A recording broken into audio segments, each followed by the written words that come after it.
all across America and around the world. This is Veterans Radio. This is Veterans Radio. And now, your host for today's program, Dale Throneberry. And welcome to Veterans Radio. My name is Dale Throneberry, and we have got an action-packed program, I guess you could say, today.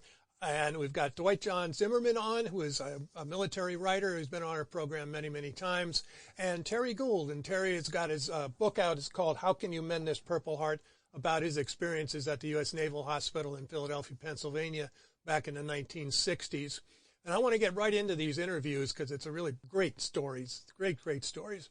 So I want to thank our sponsors today. I want to make sure we thank them all. That would be Legal Help for Veterans, National Veterans Business Development Council, Charles S. Kettles VA Medical Center here in Ann Arbor, and the Veteran Lending Council. We also want to make sure we thank our local veteran service organizations. That would be the American Legion Post 46 and the Vietnam Veterans of America, Charles S. Kettles, Chapter 310, all out of Ann Arbor, Michigan. So here we go, right into our interview. Here is Dwight Jon Zimmerman. So we're talking with Dwight Zimmerman today, and we're talking with Dwight because he's, one of our favorite authors. He has also been one of our favorite contributors for those of you who have been listening to Veterans Radio over the last 19 years. He's still heavily involved with the Military Writers Society of America, but he's off on a new adventure now, and I'm not exactly sure how to describe it, but it's for those, again, that follow Dwight, he's been putting out these history lessons on a daily basis to everyone all the time. And he's kind of my go-to guy when it comes to history. So I'm going to welcome Dwight back to the program. So Dwight Zimmerman, welcome back to Veterans Radio. Dale, thank you. As always, it's great to be on the show. And thank you so much for all the kind words you said about me. I'm blushing. I know. So, yes, this latest effort of mine is on Substack. And what Substack is, it's a new platform specifically designed for writers you create what amounts to a newsletter. And they have various categories, fiction, history, culture, food, you name it. That depending on what your interest is, you can tap into those categories. I learned about this through just trolling on the internet. So what you do is you create this newsletter. You can post whatever you want on it. It's very easy to do. They have a great system for walking through. You go onto the site substack.com. That's substack.com. You get this homepage. On the homepage, you'll scroll down and see all the different categories, what they offer, and how to get started. And it's very easy to start, to register and get your self set up. Of course, the whole idea is to set up a system where you get paid subscriptions. You can do free subscriptions, but the whole idea is for you to try and make some money off the platform. And apparently some of these people have been quite successful. I just started this I launched it on May 1st, and right now I have 15 posts, which are available for anyone to read right now, because I want to try and build up a following. Right. My Substack site is dwightjohnzimmerman.substack.com. And point of fact, it's Jon, the Scandinavian spelling for John. So if you put Dwight, John, nothing's going to happen. Well, that's because you're from North Dakota. What do you want, right? That's true. So anyway, I wanted to, with these initial posts, give a hint of, you're familiar with my wide range of interests and what I've written about. So I did a cross section, covering everything from ancient to present time. I thought that was interesting because the article that I received this morning was about the Alaska Highway. Yep. That's my new one. And I thought that would be kind of an interesting thing just to introduce our audience to you, to let our audience know the type of writing that you do. Could you just kind of go over this Trans-Alaska Highway? I thought it was fascinating. Just a really interesting story. Yeah. Well, that was a lot of fun to write about because, in so many of these cases, I either know a little bit about the subject or very little about it. So it's always fascinating for me to find out, the curiosity factor. And this was a thing. It's the start of World War II. Japan has attacked Pearl Harbor, and suddenly, this was at a time when Alaska was a territory and very remote. Suddenly, we see, the leadership sees Alaska as being very vulnerable to attack by the Japanese, as of course they did when they got they took over the islands of Attu and Kiska, right? At the tail end of the Aleutians.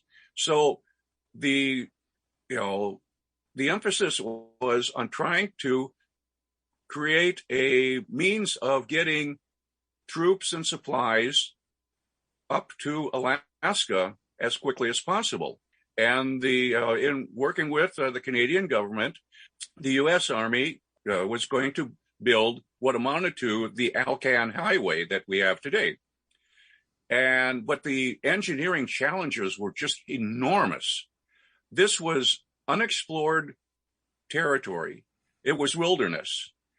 And, so not only did they have to map, the route out, but they were facing, extremes of temperature. In the wintertime, it was minus 70 degrees. They had to, clear cut through wilderness forest.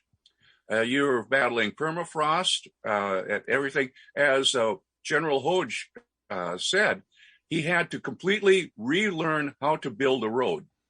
Because normally in normal circumstances, they would level the ground and then put on the asphalt or whatever, right. The macadam. But in this case, if they followed normal procedure, they'd wind up melting the ground because otherwise it had been frozen. And now you're exposing it to the air. And then, of course, there'd be the trucks and what other vehicles rolling over the highway, creating heat from friction and thus collapsing the road. So what they wound up having to do was use the felled trees that they had cut down to lay down a layer, and the trees wound up acting as insulation between the vehicles and the permafrost, because they had to keep the permafrost frozen. And the other part too is, of course, there are these things called mosquitoes, and that up there we're talking huge clouds of mosquitoes, to a point where they'd have the mosquito netting over their heads, and gloves and everything like that. And literally, when they just opened up the bottom of the netting over their heads, in order to drink or to eat, the mosquitoes would just fly in. So there was that problem. And there were just all kinds of challenges that they were facing. And it was just I had a lot of fun finding out all the difficulties and how they overcame them, because they wound up creating the highway. Well, I think the thing about the story, and this is what Dwight does so well, is he takes an unknown historical event that most of us, are not aware of, and you give it life again. And that is what I admire so much about your abilities, is that this road not only was impossible to build, but they built it in less than a year. And how long is this? How long is that road? It's over 1,000 miles. Okay, and I can't even get my street repaired, over the last 10 years. Yeah, well, this is the thing where obviously I love history, and I've been given this God-given talent as a writer, and I just want to make it alive. It's always fun to talk with Dwight Jon Jon Zimmerman, and you just look him up. I mean, he has written bestsellers. He collaborated with Bill O'Reilly on the book. You also wrote your own on the Medal of Honor. You did comic books. You have done the entire spectrum, I think, of literacy or literary works that are out there. And I just wanted to congratulate you on getting this started. Again, this is on Substack.com. Dwight Jon, Jon, and his nom on there is Between the Lines, which is kind of cool. So it's just, I got stories to tell. I know we're going to have you back on this whole thing, but let's remind our audience here on Veterans Radio how they can access these stories. So go through that process again. How do we find you? The URL is Dwight Jon Jon Zimmerman .substack.com. I want to thank Dwight Jon Zimmerman for being on Veterans Radio again today. It's good to see you, Dwight. And you, Dale. Always. Thanks for being on, and we'll have you back. As this thing grows and you come upon any stories that you think I'd be interesting, let us know. And I will. We will do that. So thank you, Dale. All right, so we'll be right back after this brief break with our next guest, Terry Gould, and he's going to be talking about his book, How Can You Mend This Purple Heart? The Medal of Honor is the highest award for valor in combat given a member of the Armed Forces of the United States. There have been over 3,400 recipients of the nation's highest award. This is one of them. PFC Sammy Davis is often called the real Forrest Gump. Details after this. If you have a VA claim denied by the Board of Veterans' Appeals, contact Legal Help for Veterans at 1-800-693-4800. They're experts in handling cases before the U.S. Court of Appeals for Veterans Claims. Their number again, 1-800-693-4800. Davis enlisted in the Army. He volunteered for the artillery because his father had been an artilleryman in World War II, and then asked to be sent to Vietnam. In November 1967, his unit was helicoptered into Firebase Cudgel. Shortly after midnight, Battery C came under a heavy mortar attack. At the same time, 1,500 Viet Cong launched an intensive ground assault. Davis's squad was operating a 105mm howitzer that fired 18,000 beehive darts in each shell. When he saw how close the VC were, he took over a machine gun and provided cover for his crew. Convinced they couldn't survive the attack, he rammed a shell into the gun and fired point blank into the enemy. A mortar round exploded nearby, knocking Davis to the ground, but he got up and kept firing the howitzer. When he ran out of beehives, he fired a white phosphorus shell, and then the last round he had, a propaganda shell filled with leaflets. He heard yelling from the other side of the river, and despite the fact that he couldn't swim, paddled across on an air mattress. Other GIs followed him. He found 3 wounded soldiers, gave them morphine, and provided covering fire as another GI helped one of the wounded across the river. Davis pulled the other 2 through the water on the air mattress and resumed the fight. Just before dawn, Davis was wounded in the back and buttocks by friendly fire. President Johnson presented him the Medal of Honor on November 19, 1968. Footage of LBJ putting the medal around Davis's neck appeared in the movie Forrest Gump, with Tom Hanks's head substituted for Davis's. Gump's fictional citation was loosely based on Davis's real one. The Medal of Honor series is a production of Veterans Radio. Military veterans touch everyone's life. I'm guessing right now you're thinking of a veteran, a close friend, relative. Maybe it's you. Even the toughest of us sometimes need help, but don't know where to turn for support. You don't need special training to help a veteran in your life. Even small actions can make a world of difference. If you know a veteran in crisis, please call the Veterans Crisis Line, 800-273-8255. 800-273-8255. A message from the U.S. Department of Veterans Affairs.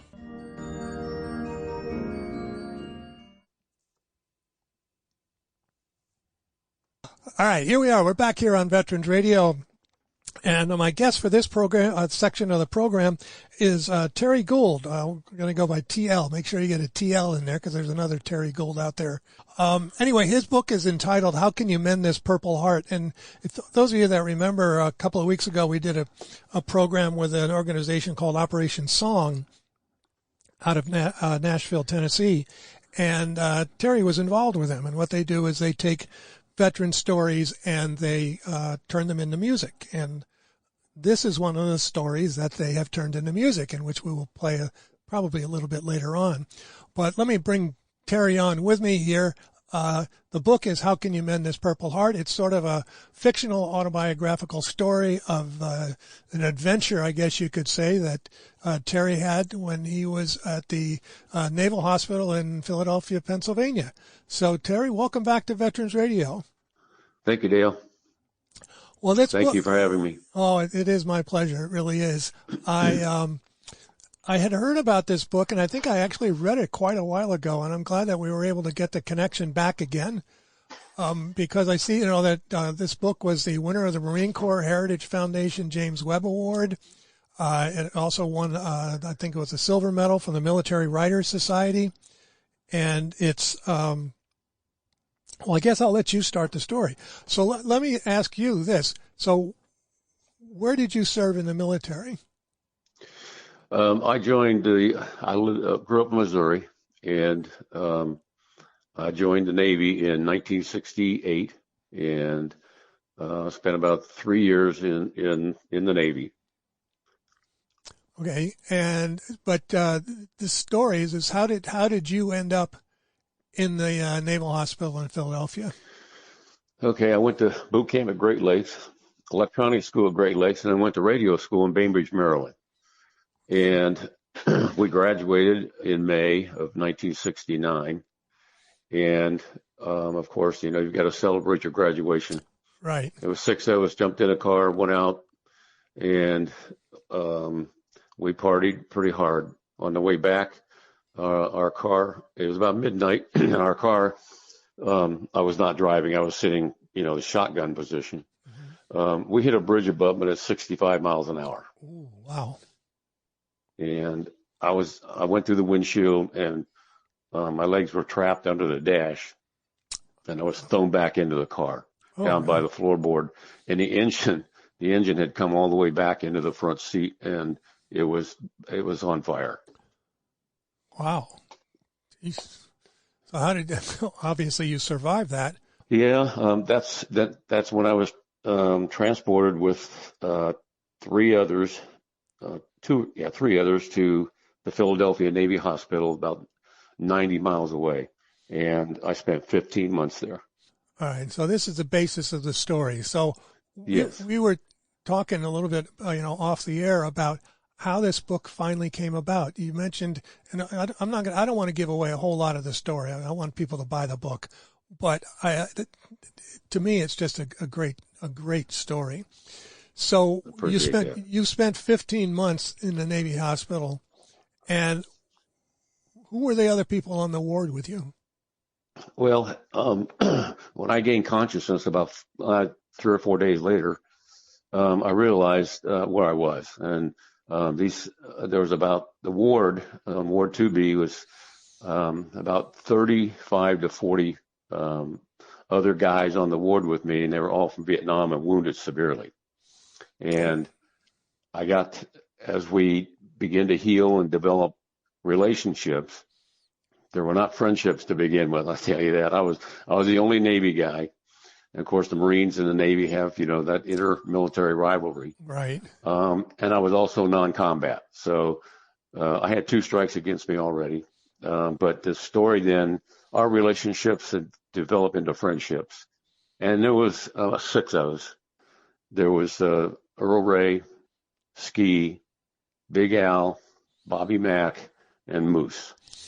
And Moose was his nickname, and right, it was because he blew up a moose in a bison over in Vietnam. They gave him his nickname. Oh, okay, that's understandable. So to get back to the story a little bit, so you spent 15 months there. When you were discharged, you ended up actually you went back on active duty, didn't you? Yes, I had a little run-in with the hospital brass, and early on, and they didn't forget it, and they found me fit for full duty, and the review board, and they put me on an aircraft carrier to Vietnam out of San Diego. And as the night that we pulled out, I developed a real bad pain. It happened to be kidney stones. They evacuated me from the ship over and to California, Balboa. And I spent 7 months there. They discharged me. And I went back to Philadelphia to the hospital just to see if I could find the guys. And 8 months had passed, and none of them they'd all been discharged to go home. And I left Philadelphia, went back to my hometown, and I just forgot the entire thing for 20 years. That sounds like something that had been probably percolating in your brain for those 20 years. Yeah, I don't know what started it. The memories started coming back and percolating, and I would share some of those with my brothers. Two of my brothers were in the Navy at the same time I was, and one of them had spent about a year in Vietnam. And I started telling these stories to them and a couple of really close friends, and they said, "You got to write a book. You got to write this down." And I started, and it took me about 20 years to finish it. Another 20 years. Yeah. The emotions were just too raw. I'd write some of these events, and I just couldn't deal with it. I just put it down and leave it for 6 months. My wife would say, you got to go back to this. You got to, go back, and because we would talk about it. My wife probably supported me more than anybody in getting this book accomplished, getting it finished. Well, most of us, if it hadn't been for our wives, we would have been long gone. Yeah. The best friendship I had, the most long-term friendship, was with Ski. And I never did get to connect with him, but I did. We did once the internet became about, I started doing searches for all these guys, and the only one that had any mention on a site was Ski. And I got in touch with his combat buddy who was with him the day that he was wounded, and he was in New Jersey where Ski lived, and we corresponded. He got a copy of my book and gave it to Ski's sister that he was acquainted with. Ski's sister read the book, and this is probably about 8 years ago. Ski had passed away at the age of 42. He had 20 different surgeries after he had been discharged, and he finally succumbed to his wounds. Oh, but his family, his sister, sent me a nice letter and sent me Ski's gold Eagle, Globe, and Anchor pin for writing the book. Oh, that's cool. That is very cool. I'm going to read a little section of the book if you don't mind. No, not at all. If I kind of butcher his name, this is when you first met Ski, and okay. it says Lance Corporal Felix Dante Jemnitsky. Mm-hmm. Wow. Came into my life one night in late May 1969, sometime after midnight. 2 Navy corpsmen wheeled his hospital bed into the slot next to mine in Ward 2B, U.S. Naval Hospital, Philadelphia, Pennsylvania. Ski had just undergone surgery to reset the steel rods holding the bottom half of his legs together. Fresh bandages seeped with blood through the shrapnel wounds of his hips, thighs, and torso. A trinket-sized piece of shrapnel had knocked out his 2 front teeth. Ski turned to me with a toothless grin and a gleam in his eye, and I knew at that moment our friendship was going to be special. I had come from a party with a girl on my lap. He had come from Vietnam with a bomb under his feet. Yet he never once belittled my circumstances nor spoke a condescending word to me or about me. He would and did defend me against other wounded Marines who questioned my right to even share the same ward space with him. The day the doctors wheeled Ski off to the ward for surgery to amputate his right leg, we shook hands. He smiled that trademark toothless smile, and with the courage only a few possess, he said to me, "A Marine is always ready." I let go of his hand and covered my face with the bedsheet, not wanting anyone to see the tears I could not stop. We gave each other comfort when we needed, advice when asked for, and an unconditional loyalty to each other that no one dare challenge. Over the course of the next year and a half, Ski and I would share life-changing experiences others can only imagine. Ski was my best friend, a confidant, a drinking buddy, a brother, and the inspiration for me to write, How Can You Mend This Purple Heart? His optimism, humor, courage, and loyalty to his family and friends in the Marine Corps are qualities that still inspire me to this day. I miss him dearly. That part of the book, Terry, is what grabbed me. I want to describe this ward to our audience. I don't think people realize, this ward is all Vietnam veterans, obviously, but most of them are multiple amputees. I mean, they've had legs blown off, arms and legs blown off, all kinds of things. And you are in this ward as a result of this terrible car accident that you're in. So how did you fit in with these guys? Well, at first I didn't, especially with Earl Ray. Earl Ray was a triple amputee, and he had his right leg below the knee, his left leg above the knee, and his left arm above the elbow. And he was two beds down from me, and he would just stare hatred at me almost all day long. And he gave me a nickname that's in the book that I will not use over the air. Thank you. And he did try to choke me to death one time. I was still bedridden, and we got into a verbal argument and bantering back and forth. But I think two things. I think I didn't back down. You know, I could have just let them just go ahead and just, you know, and ski. They could just go ahead and tell me what they felt about me, and but Ski also was involved in telling them, you know, just leave it alone. Just leave it alone. He's not one of us, but he's been in the military, and eventually it took about 5 or 6 months that Earl Ray and I got to have a good understanding of each other and became friends. And the others were not quite as angry and bitter as Earl was. And so it was much easier for me to make relationships with them. I accepted them for who they were and what they were, and I looked beyond anything except that they were Marines and kids 20 years old. Right. I think that's the thing that we all need to remember, that these were just young men. And I can imagine Earl, I mean, anybody in the audience can imagine probably, you know, if you lost 3 of your appendages, you know, what your life was going to be like. It's going to be difficult. And, you know, and of course he was angry, probably, you know, obviously suffering from lots and lots of mental anguish that goes along with it. But he also he had tried to separate himself from his girlfriend, who I guess was, you know, going to be his wife at one point. And, you know, he pushed everybody away from him, didn't he?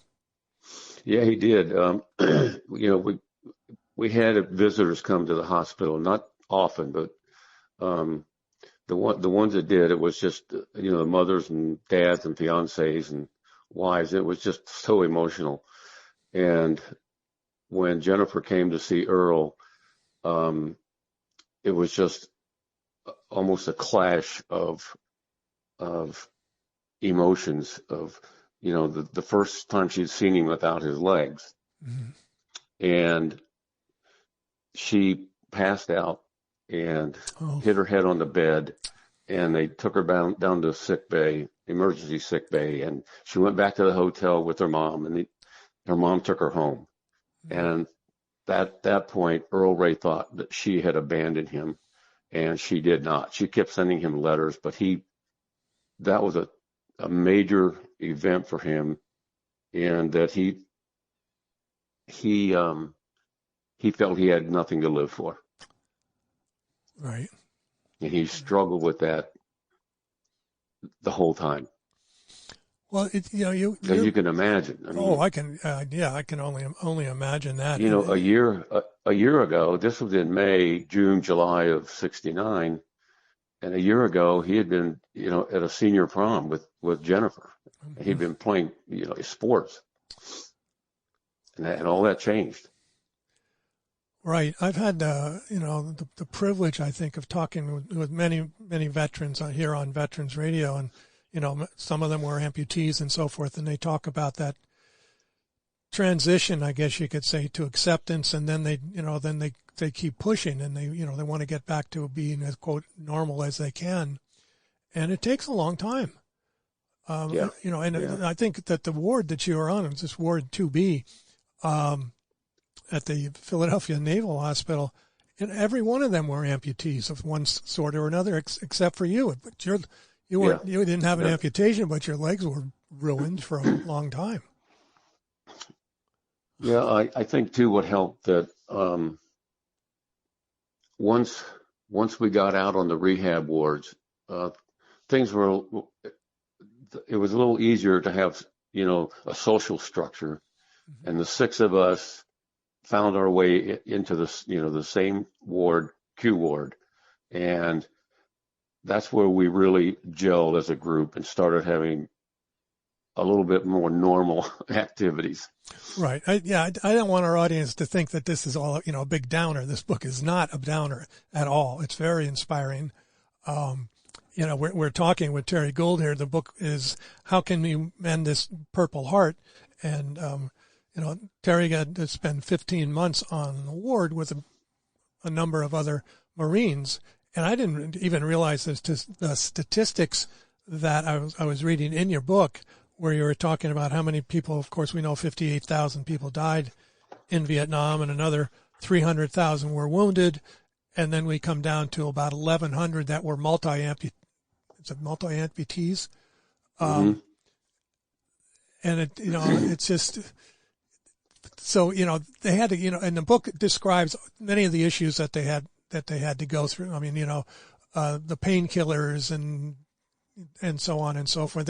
And some of the great people that you met that were on the staff of the hospital. You could talk about that if you'd like to as well. You know, you hear a lot about, sometimes you hear a lot of negative about the military hospital, the VA.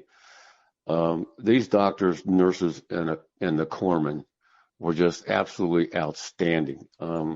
They were some of the most professional, caring people that could ever take care of anybody. So we were lucky to have that we were on the ward, that they were taking care of us. Mm-hmm. Yeah, and you did. You developed relationships with many of them, you know, and they protected you, it sounds like. Yeah. Miss Berry, who was the head nurse, she was lieutenant commander, was so dedicated to her work and to the guys on the ward that she was almost like a mother to us. That's good. That's good. You need it. You know, you need a mom in situations like that. I think that and all the other characters. So, as you mentioned, that there were some adventures that we can share with our audience about how you guys would escape. Okay. Well, you know, life in the hospitals just so confined and so boring and so routine that you go to physical therapy twice a day. You go to chow hall. You know, guys are in the wheelchairs. They're not. You know, go to chow hall and where we need to go to the PX and to the pharmacy, but they also would have to go to PT and, you know, they get fitted for their artificial limbs, and then learn how to use those limbs and how to walk and, you know, how to tie your shoes again with a hook on one hand. But we had to find a way to get out of the confinement of the hospital. And there's a fence along Broad Street in Philadelphia, just outside Q Ward on the side. And we decided it was too far to walk out to the front gate and then all the way back down. So we cut a hole in the fence. And that became our escape hatch. And from there, we found some very interesting places to go. Me and Big Al,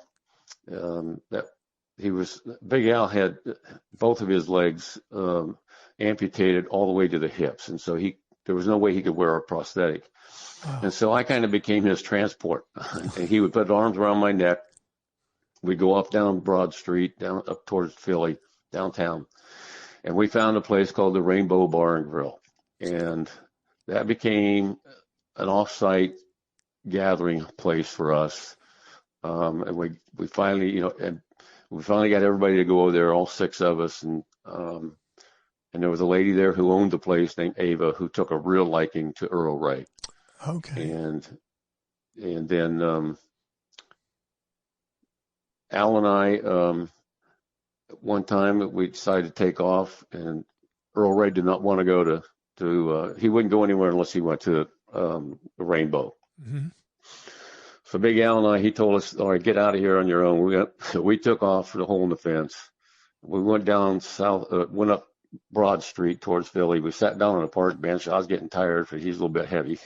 I can only imagine. And we had a cigarette, and this lady behind us said, "You guys going to sit here all day?" And her name was Rosie. And Rosie was, how do I put it? Ran a house of ill repute. Yes. How's and that? She invited me and Big Al in, and she had 2 employees, Cheryl and Tammy. And Tammy took a liking to Big Al, and we had some just escapades. Okay, we don't need to go into some details. Adventures. Yeah, yes. We had some adventures there. So that's the Rosie of the song, then. Yeah, the song, the songwriter, Bill DeLuigi, who wrote the song, he's listening to the stories, and as a songwriter took creative license, he combined the Rainbow Bar and Grill with Rosie's Place. Okay. And he wrote the song Rosie's Bar and Grill. And it kind of combines both of those spots of adventure for us. The 2 adventures. As a, and this is kind of a little digression here, that you are involved with Operation Song, and that this song was put together to, as you mentioned, kind of tell the story of the bar and the house that you guys would escape to. Again, reminding our audience that everybody in that sport is only 20 years old, maybe. Probably. We weren't even old enough to drink in Pennsylvania legally. That's right. that is true. I want to play this song. Where am I put my notes here? Yeah, here we are. Yeah, Rosie's Bar, which is a combination of the 2 establishments.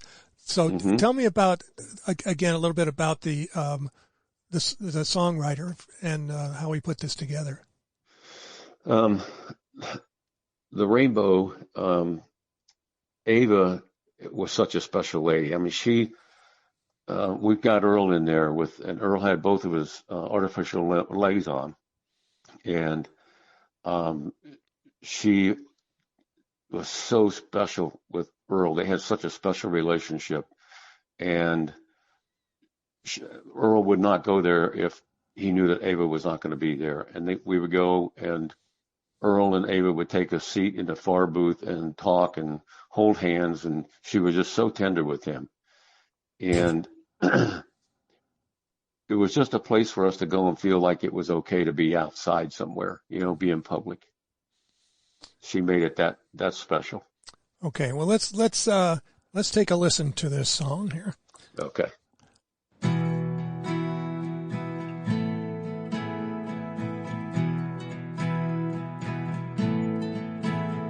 I jumped in a beat-up Buick with Earl Ray and Bobby Mack. Don't know if I'll ever find that bar, but I know I want to go back. We danced with the South Philly ladies on an Naugahyde couch. Tammy and Cheryl had a soft spot for soldiers. We had a different name for that down south. They smile and they don't ask questions, might not even send you a bill. When they serve up love and affection down at Rosie's Bar and Grill. All right, there's Rosie's Bar and Grill. It sounds like an interesting place to go. Yeah, it was. I'm not sure if it's still there. Well, things have probably changed quite a bit down there in South Philly. So tell us about some of the adventures that you guys on Ward 2B were able to go through. Well, when I got out on Q Ward and I was going to physical therapy, of course, I didn't require as much intense therapy as these guys, the guys did. So, and they gave me a part-time job in hospital in special services, and I was in charge of putting together the list of guys that we would go to clam bakes and VFWs and welcome home dinner parties, and we would have sometimes 2 or 3 of these on a weekend. And the first one was a clam bake on the hospital grounds, and it turned, there was a lot of beer. There was a brewery, Schmidt's Brewery was the local brewery, sponsored it. And it turned into a neat little intramilitary scuffle fight, and guys were throwing chicken bones and corn cobs and empty clamshells at each other, and turning over tables and wheelchairs, and all of a sudden it just stopped. Everybody starts laughing, shaking hands, and we put the tables back up and just continued on. It was one of the coolest things I've seen. It sounds and as the coordinator for these events, one of the special events, we spent a weekend in Atlantic City, New Jersey at the Miss America Beauty Pageant. And those 2.5 days were just phenomenal. And we ended up at a bar in downtown Atlantic City, and that bar at the time was called Reg Morgan's. And we met a guy that came in, and I don't know if I need to use his name on the phone, only on the radio. Anyway, it turned out that he was part of, I would say, organized activities. One of the families over there. Yeah. Okay. And he was so generous and so impressed with the guys. He gave them everything they wanted for a full night, and wow. I'll leave it at that. Right. Yeah. No, that's fine. That's fine. So they had a big adventure. Yeah. But if we could find some place to go, something different, but we would just charge ahead with it. And the guys finally got, at a point, were comfortable with going out with, their artificial limbs on. Mm-hmm. Yeah, I can only imagine. I'm sure that you guys ran into some, unnecessary comments by people or staring or, and then, they probably had,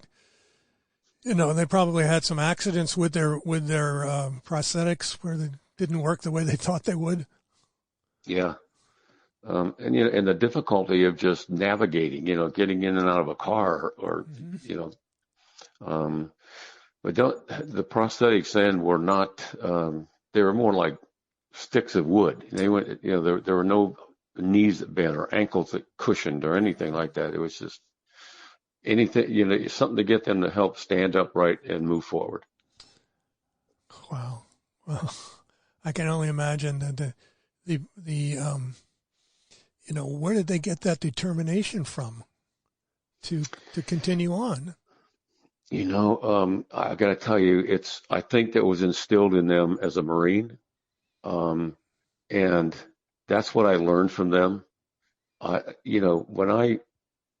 After about 1 week on Ward 2B, I realized, man, there's nothing wrong with me. These guys are my heroes. I mean, they taught me resilience, determination, guts, and Ski was just,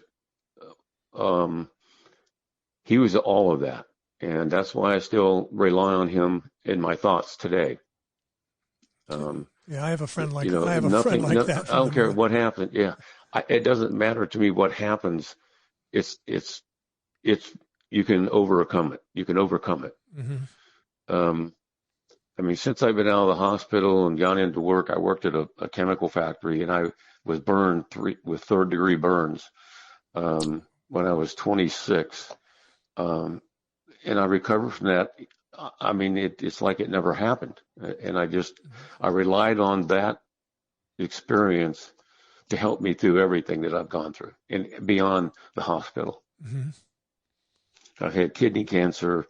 I've had my femur broken again with, put a rod in that in my left femur. And it's just, they taught me, you just don't stop. Just don't stop. Well, that just reminded me of part of the story, and then kind of a delayed reaction there. As you were being discharged, and, well, first of all, I guess you can share a little bit with the audiences. How did you get yourself in so much trouble with the powers that be? We were on Ward 2B, and we're all bedridden, and Earl Ray had come back from the rehab wards for some other surgeries, and so we're having an inspection on July 4th weekend, and the big brass was coming up from Norfolk. That was the Admiral and his entourage, and so the ward had to be, inspection ready, and the guys who could go around, they went around and, straightened everything up. The corpsman and even Miss Berry straightened up desks and aligned bunks or the beds. And we all got clean pajamas on, got our hair trimmed up. And Miss Berry came in and the Admiral came in, and he went down about 5 beds. To the right was Earl Ray. And Earl Ray was there with his stumps wrapped up. And the Admiral said to him, "Where's your salute, young man?" Oh, gosh. And my mouth dropped. And he turned to Earl Ray again. He said, "I said, where's your salute?" And it just came out of me. And if I can say this on the radio, be careful. I'll say, "Are you kidding me?" But It was a different word. Right. I said, "Are you kidding me?" And he came down to my bunk and read my name out loud off my clipboard. And he said, "What did you say, young man?" And I said, "In all due respect, sir, you should be saluting them." And that's when I got in trouble. Okay. Okay. Here I was, an E3, and he's an Admiral. And when he walked off the ward with his group that was with him, the entire ward just erupted in ovation for me. And that's when they began to accept me. Well, that certainly is understandable. I can remember even, and this is just a quick aside, that they started doing inspections in Vietnam of I was a helicopter pilot, so I mean we weren't out in the middle of nowhere, but when we were back at our home base, they started doing inspections of the enlisted guys, and they were living in tents. Come on. Good grief. I mean, they didn't bother us, as officers, but it was. And we all kind of went, "What are you thinking here?" Yeah. But yeah, and that little episode, though, seemed to follow you for the remainder of your military career. Yeah, they put it in my files, and when it came time for me to have my medical review, they found me fit for full duty, and I had a steel rod in my femur, and Dr. Donnelly, who had done the surgery on my leg, was dumbfounded, and he told the board, he said, this guy is walking like a pregnant duck, and you're putting him on full duty. Well, they were watching out for themselves because, right. I assume in the chain of command, the Admiral would find out. Right. So they sent me out to San Diego on the USS Ranger. Yeah, but your comrades in arms there at the Philadelphia Naval Hospital came up with a plan to prevent you from doing that, didn't they? Yeah, they did, and I didn't know about it until they were ready to implement that plan. We'd been to the Rainbow Bar and Grill for quite a while. We got up to go, and we're outside, and Moose says, "Hold it right here. You're not going to Vietnam, and you're not even going. You're not getting on that ship." And I said, "What do you mean? I'm not going to Canada." And He said, we're going to break both your legs. And I said, what? And we've been drinking. Yeah, well, okay. So it seemed like a reasonable idea. Yeah, it did at the time. And he said, yeah, we've been thinking this over, and we're going to break your legs. And there was a concrete block next to the grounds right there by the bar. And so I said, okay, let's go for it. They sat me down on the curb with my legs out over the curb, and they're going to throw that concrete block down on my shins. And he and Ski got it raised up, or he and Bobby Mack got it raised up over their heads, and Bobby Mack had a rubber hand. He had lost his hand. Everything but his thumb, so he had a rubber hand. Well, the block slipped off of his hand, and it came down and hit Ski on the foot. Luckily, it was on his wooden foot. Ed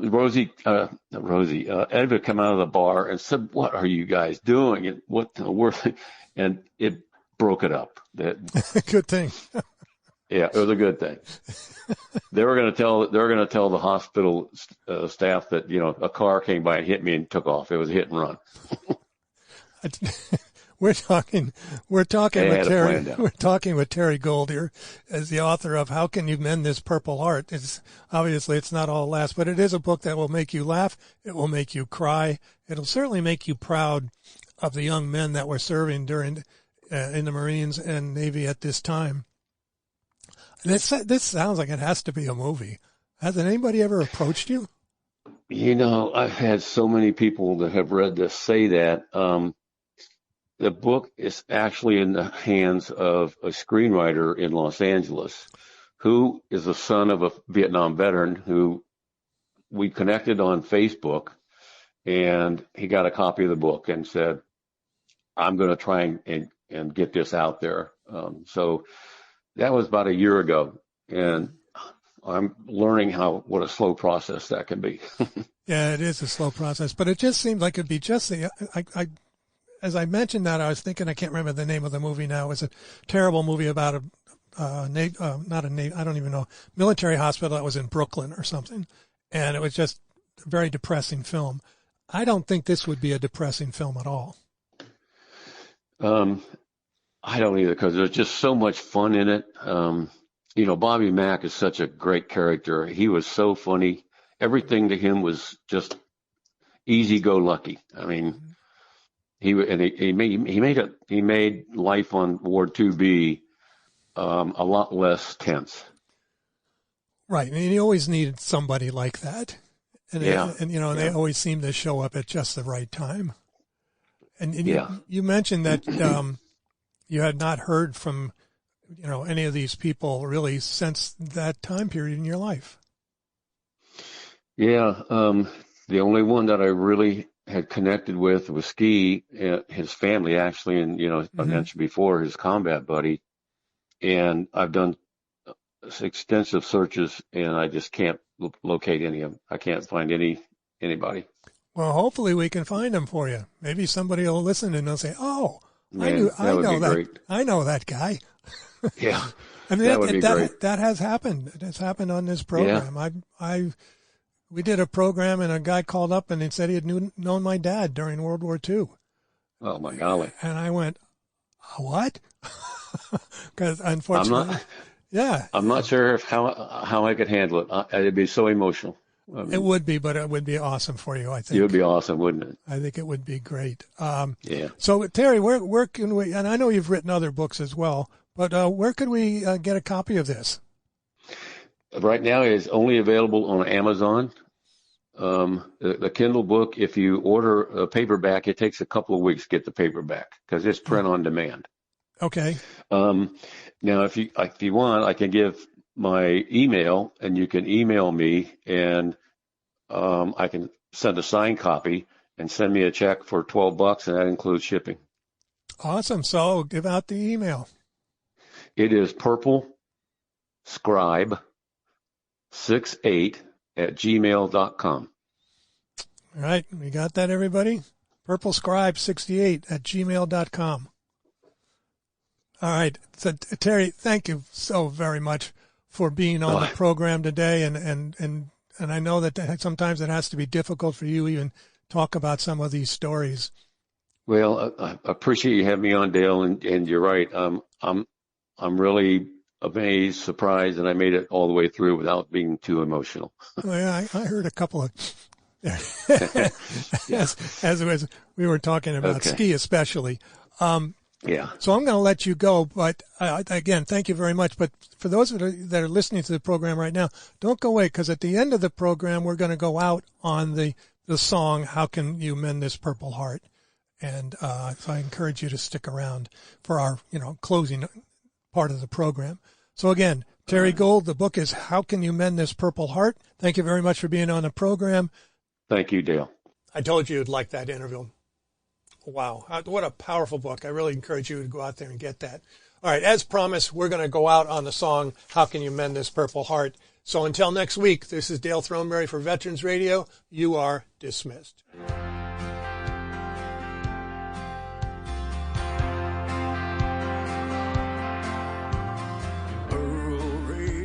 Like me, tried to choke me once with the one hand that he had left.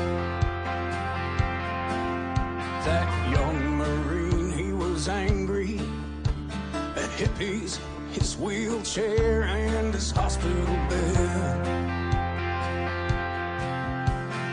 Earl Ray had a fiance, kept her perfume letter and her picture clothes.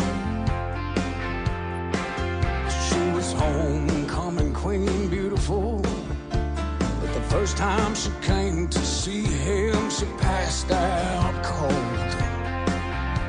Her mama took her home, and Earl Ray's hope was gone. Hey guys, it is Ryan. I'm not sure if you know this about me, but I'm a bit of a fun fanatic when I can. I like to work, but I like fun too. It's a thing. And now the truth is out there. I can tell you about my favorite place to have fun. Chumba Casino. They have hundreds of social casino style games to choose from, with new games released each week. You can play for free anytime, anywhere. And each day brings a new chance to collect daily bonuses. So join me in the fun. Sign up now at ChumbaCasino.com. No purchase necessary. VGW Group. Void where prohibited by law. See terms and conditions. 18+.